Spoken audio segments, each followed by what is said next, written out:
Baka gusto mo sagutin, may isa tayong tanong na Ano yan? kailangan daw ba ng lisensya pag mayroon kang stand-up scooter? Hindi. Pero dapat meron. Mas maganda meron. Pero bakit hindi siya kailangan? Kasi nasa gray area tayo ng LTO. Industrial engine gamit natin. Paano pag wala akong helmet, wala akong knee pads, wala akong gears? At chinelas lang ako. Wala, kamote ka pag ano. Kumbaga in short, kahit walang lisensya, pwede. Para mga e-bike, mga e-trike, pwede.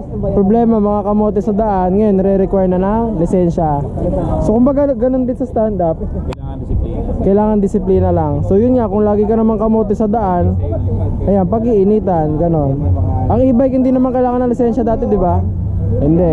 Dahil mga pasaway sa daan, nasa EDSA ka na, sa gitna, Damay-damay. damay. Di kailangan nyo ng lisensya ngayon, tsaka rehistro. Pero sa ngayon, di pa naman to kailangan.